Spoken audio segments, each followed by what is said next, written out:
Hey guys, Brian here with Forest to Farm Project. We're here with Scott Martin from Husqvarna, and we're going through our chainsaw safety series. Hope you guys are enjoying the series along the way. Today we're going to be talking about chainsaws, and for those of you that haven't joined us before, tell us a little bit about yourself, Scott. Sure. Scott Martin with Husqvarna. I've been with the company for almost 25 years. Territory manager for upstate South Carolina, and just glad to be here. You know, We really appreciate spreading it. some knowledge. Oh yeah, we're learning a lot along the way, definitely. So let's learn about some chainsaws. Sure. So what I want to talk about on this section here is the safety aspects built into the chainsaw. So specifically, there are about 5 things that we talk about. There's probably a lot more things if you really want to get down to into the dirty details about certain aspects. But I can tell you that the 5 major chainsaw protective items that we've built into the saw are as follows. So the chain brake, we've all heard about chain brakes, right? So the chain brake, it does what it says. It breaks the chain from spinning. So this chain is moving in this direction, and if the chain brake is engaged, then the chain at that point becomes stopped on the bar. So it won't rotate. And the reason this is important, in the event of a kickback, my hands are here, and I'm holding the saw. In the event that a kickback occurs, this is going to be the reaction. So the saw is going to come back towards me. If my hand is in the proper place where it needed to be, which is fully wrapped around this front handle, my wrist is going to come in contact with this chain brake. And in that case, before the saw would come in contact with me, it should, in most cases, depending on the angle and whatnot, but it is going to engage the chain brake immediately. When that happens, the chain comes to a sudden stop, right? Number of years ago, we developed the Inertia activated chain brake. So our chain brakes, actually I should say ours, pretty much all saws now, which is pretty standard of the industry, all saws have a 2-way activated chain brake, manually like I just explained, and Inertia. So the Inertia activated chain brake, basically we have a weighted mechanism that's inside the side cover here. In the event that you've got a really sharp kickback that happens kind of violently, if you will, this weighted mechanism kicks, and when it kicks, it basically will engage the chain brake immediately.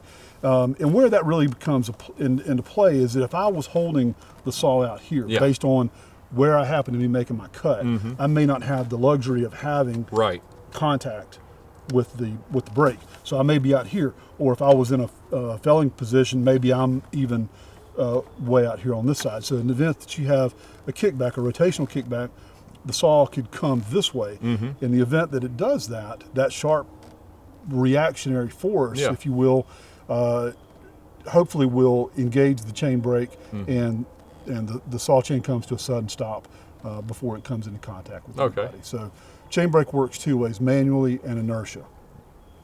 Another thing that we do, let me turn this up this way, is if you look at the bottom of the saw here, what you'll notice is the rear handle is built up on this side, right? So because saws are designed to be used in a right-handed application, my right hand is on this handle, right? So if I've got my hand here, what that does, if this wasn't built up, what you would have is a direct line of penetration to my knuckles and my right hand, my fingers.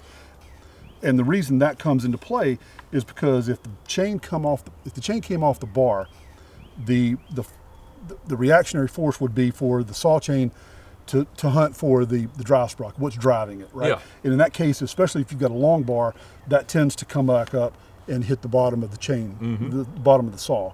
And so the fact that we've got a built-up rear handle here on the right side protects my right hand. Very good idea, from that, right?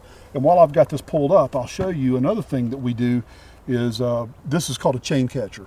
Right, so the chain catcher basically is exactly what it says. In the event that you've got a derailment of the chain wants to find the drive sprocket that's pushing it.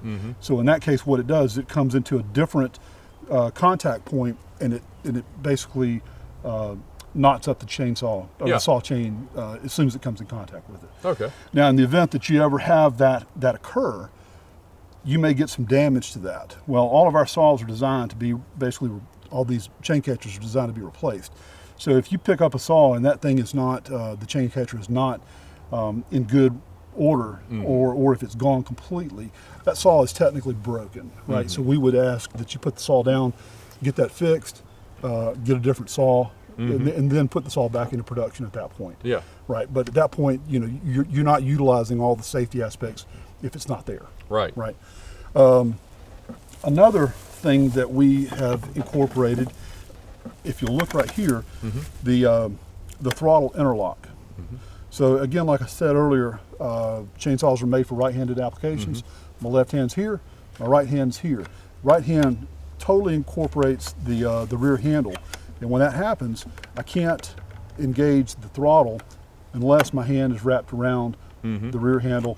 Now I can engage it, and I can do what I need to do with the saw. Yeah. The whole purpose of that is that if I'm walking through a work environment and I stumble and fall, let's say the saw was running, and if you stumble and fall, well, if anything got lodged in between there, then it's not going to engage the trigger, right? So if this was not in play, or let's say it was broken, it was rubbing the inside of your palm, and you wanted to put tape around it. Yeah. Bad idea. Yeah. Right? Because what that does now is it would allow you to engage the trigger at any point. So if you happen to fall on a running saw, and now it's running wide open because it's got something jammed in there, it's not a safe working environment. So if that is broken, again, the saw is broken. It's time to put that saw down, get it replaced, and grab another saw in the meantime. Yeah. Right. And one thing I've learned through a buddy of ours that we learned for felling trees is he said, if I'm taking more than 2 steps, that chain brake's engaged. Absolutely. That way, no matter what, if you fall, you're protected. Yep. Yep. That's a great rule right there.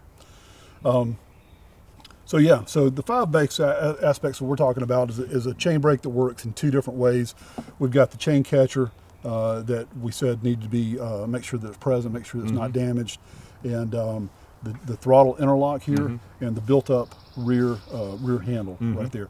So there's other things you could talk about that would add to safety. Like in our example here, we use metal springs on all of our chainsaws, and what we feel that does for us is give a lot of things in an ergonomic standpoint. I mean, the vibration on the saw is very, very minimal.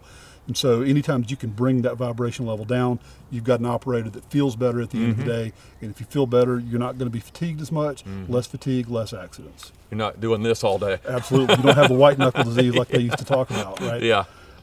You know, and depending on the saw, you could also think in terms of a bar being a safety aspect, right? So this is the working end of the chainsaw.